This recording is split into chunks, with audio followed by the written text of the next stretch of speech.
Hello students, आज आप लोगों के लिए हमने एक नया वीडियो बनाया है और वो वीडियो हम आपके लिए अब ये सीरीज शुरू करने जा रहे हैं एक तरीके से, जिसमें आप लोगों को हिंदी में जो भी आंसर हमारे मन में आता है या हम कहीं बोल भी रहे हैं, इंग्लिश में बोलना चाहते हैं, मन में जो भी हम हिंदी भाषी लोग हैं जो हिंदी को यूज़ करते हैं, उनके अधिकतर क्या होता है कि बात या आंसर जो हम देना चाहते हैं हमारे मन में होता है, लेकिन हमारा पेन नहीं बढ़ पाता है या हमारी जुबान रुक जाती है कि कहीं हम गलत नहीं बोल दें।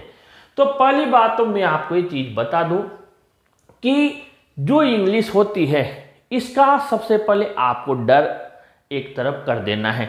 जो आपने लिखा और जो आपने बोला, मैं आज आपको बता रहा हूं वो बिल्कुल सही है। अगर आपने जो आपके मन में है वो सेंस, वो बात जो आपके मन में है, आपने सामने वाले को समझा दिया। लैंग्वेज का मतलब ये नहीं होता है कि टू द पॉइंट ग्रामर का एक भी बिंदु गलत ना हो, सब चीजें सही हो। इस जगह तो फिर आपको जहां पर कोमा आना चाहिए, पंक्चुएशन आना चाहिए, इन्वर्टेड कोमा आना चाहिए, 1000 तरीके के एक्सक्लेमेटरी मार्क आना चाहिए, सब आना चाहिए, फिर तो वो सही है। लेकिन अगर आपने आपका भाषा किसे कहते हैं, लैंग्वेज किसे कहते हैं, सामने वाले को आप जो कहना चाहते हैं वो आपने समझा दिया, वो सबसे बेस्ट है। फिर आपको टेंशन नहीं लेनी। पहली बात तो आज पहली क्लास में ये चीज ध्यान रखना है कि आपने मीनिंग क्लियर कर दिया, आपकी बात सामने वाला समझ गया। यही लैंग्वेज है, यही भाषा है, यही ग्रामर, सबको एक साइड कर दो, ठीक है।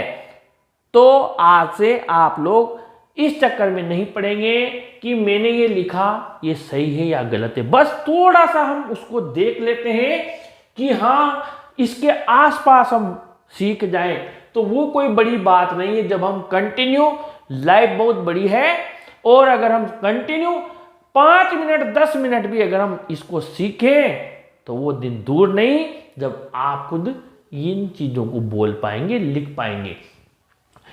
ये चीज मैं आप लोगों को बताना चाहता हूं। हो सकता है मैंने जो लिखा हो वो भी कहीं ना कहीं ग्रामर के हिसाब से इधर उधर जा रहा हो, कोई चीज सामने वाला और तरीके से कह दे, मैंने और तरीके से लिखा हो, लेकिन हमने इसको समझा दिया, वो सबसे बढ़िया सेंटेंस बन गया, ठीक है। देखिए काश, पहला यहां पर वर्ड है काश। हम किसी भी चीज को बोलते काश ऐसा होता, काश वैसा होता। अब यार इस काश को बोले कैसे? काश का मीनिंग क्या होता है? काश का कोई अगर हम मीनिंग देखेंगे कि काश, तो ये कोई काश का कोई मीनिंग नहीं होता। जैसे कि अगर आप देखें कि ब्लैक यानी काला होता है, व्हाइट यानी सफेद होता है, ये मीनिंग होता है। तो काश के लिए आपको बस सेंटेंस पर जाना है। काश का मतलब है विश। आई, अगर आप सिंगल सोच रहे हैं काश ऐसा होता तो आई विश लगा सकते हैं, और अगर पूरे सोच रहे हैं उस बात में सबकी तरफ से काश लगा रहे हैं तो आप आई की जगह वी भी कह सकते हैं, कोई गुनाह नहीं हो गया है, ठीक है। आपने बोल दिया तो काश में उससे मिल पाता, सिंपल सा है। आप ही मिल पाते, आप ही सोच रहे हो तो आपने आई विश लगा दिया, और मिल पाता है पास्ट में जा रहा है तो कैन का पास्ट कुड होता है, और बाकी तो सिंपल है, I wish I could meet her, काश में उसे मिल पाता। अब ये सेंटेंस हो गया, बस कितना सिंपल, एक भी मीनिंग, एक भी वर्ड टफ नहीं है। काश यानी आई विश। अब ये आपसे काश में उससे मिल पाता, अब यहाँ आई विश लगा दिया। अब यहाँ पर आई विश के साथ में आप 1000 सेंटेंस बना लीजिए आई कुड लगाकर, ठीक है। आई कुड मीट हर, काश में उसे देख पाता, तो यहाँ पर आपको सी लगा सकते हैं लड़की की जगह। यहाँ पर अगर मेल है तो यहाँ him, I wish I could see him, मैं उसे देख पाता। जो भी आपको कहना है आप कह सकते हैं, मैं उसके साथ कुछ दिन गुजार पाता, I could spend some days with him.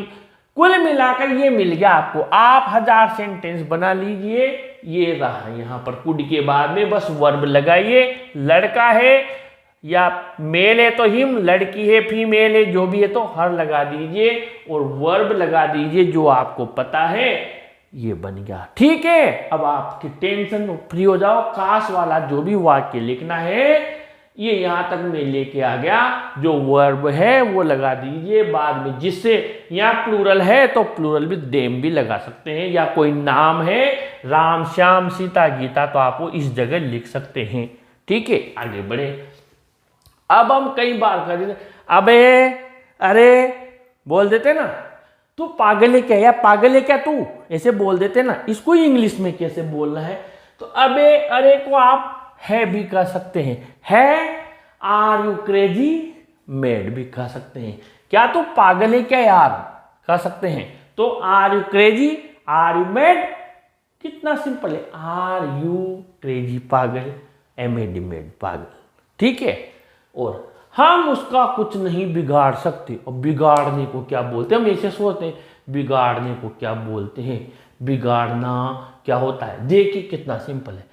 We can't do any harm to him, हम उसको कुछ बिगाड़ने का, नुकसान पहुंचाना, बिगाड़ना नुकसान पहुंचाना। We can't do any harm to him, ये वी कांट डू, हम उसका कुछ नहीं बिगाड़ सकते।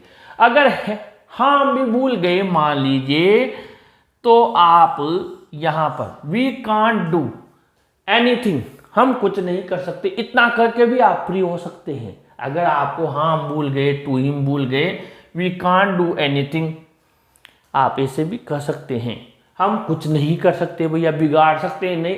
कुल मिलाकर आपको यहां पर ऐसे बनाए हैं कि एक चींटी की तरह, यहां अगर आपने उंगली रख दी तो वहां चींटी क्या करेगी, इधर होके इधर निकल जाएगी, जैसे भी उसका रास्ता तय कर लेती है। कुल मिलाकर हमें रुकना नहीं है, आगे बढ़ना है। एग्जैक्ट तो ये हो गया, और आगे बढ़े। जैसे हम बोल देते हैं कर लो जो करना हो, या है कर लो जो करना हो, कर लो जो तुम्हारी इच्छा हो, तो do whatever you want to do. Whatever आता है जब हम सामने वाले को फ्री कर देते हैं कि तेरी इच्छा हो जो, वॉट एवर, ऐसे तेरी इच्छा हो वहां ले चल, तो वेर एवर आता है, जहां भी लेकर चलना चाहता है मैं तैयार हूं, बोल कहां चलना है, जैसे लड़ाई हो जाती है ना, चल वहां पे चल, वेर एवर जहां भी चाहता है, और जो करना है वॉट एवर, ये है। ठीक है, ये मीनिंग है, एवर लग जाता है, वॉट जो, क्या क्या करना चाहता है, वॉट, जहां स्थान के लिए वेर आता है, एवर लगा दीजिए, वेर एवर तेरी इच्छा हो जहां, तो इसको do whatever you want to do. इसके एक बार में बात समझ नहीं आती क्या यार, अपन बोलते अरे यार तेरे माइंड नहीं क्या, दिमाग नहीं क्या, एक बार में बात समझ नहीं आती क्या तुम्हारे, तो कांट यू अंडरस्टैंड, समझना अब सब बच्चे जानते हैं understand, can't you understand this in one go, ये याद रखो एक बार में, in one go, can't you understand this in one go, एक बार में समझ में नहीं आता क्या तुझे, कितनी बार समझाए, can't you understand this one go. और ये देखिए, ऐसा लगता था जैसे पास्ट में कोई आंसर लिखना होता है ना, ऐसा लगता था मन में आया जैसे वो कई दिनों से ढंग से नहीं सोया हो। जैसे द रेड ट्रैप है, 12th में एक चैप्टर है, उसका बच्चा आंसर लिख रहा है और उसके माइंड में आया ये बात लिखनी है मुझे, ऐसा लगता था जैसे वो कई दिनों से ढंग से नहीं सोया हो।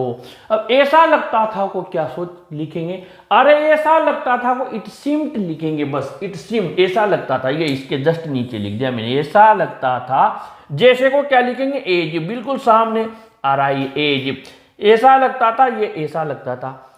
ठीक है, अब कुछ भी आ जाए, ये आपके सामने 1 2 3 4, अब एजिप तो एक साथ ये 3 वर्ड मान लीजिए। ऐसा लगता था जैसे के लिए इट सीम्ड एजिप, ऐसा लगता था जैसे, अब जो भी करता हो लिख सकते हैं, वह कई दिनों से ढंग से नहीं सोया हो, तो देखिए एक भी शब्द कठिन नहीं है। ऐसा लगता था जैसे he had not slept properly for many days. अब आप बताइए कितने शब्द इसमें कठिन है जो आप नहीं जानते थे, मुझे बताइए। मुझे नहीं लगता कि एक सामान्य पढ़ा लिखा इंसान जिसने इंग्लिश इतनी भी नहीं सीखी हो, नहीं पढ़ी हो, वो भी आराम से इंग्लिश बोल सकता है, लिख सकता है। बस आप लोगों के अंदर कॉन्फिडेंस होना चाहिए, कम से कम लिख तो बहुत ही अच्छे से सकते हैं। बोलने में हमारा प्रोनाउंसिएशन हो सकता है उतना अच्छा नहीं हो, क्योंकि हम कंटिन्यू इंग्लिश बोलते नहीं हम इंग्लिश बोलने वालों के साथ रहते हैं, लेकिन फिर भी सामने वाले को आप आपकी बात समझा सकते हैं। ऐसे कंटिन्यू आप बने रहेंगे तो इतना शानदार आप लोगों का इंग्लिश लिखना और बोलना हो जाएगा। बस मेरे साथ जुड़े रहिए। वीडियो अच्छा लगा हो तो जरूर लाइक शेयर कीजिए और अपने चैनल को भी सब्सक्राइब कीजिए। Thank you.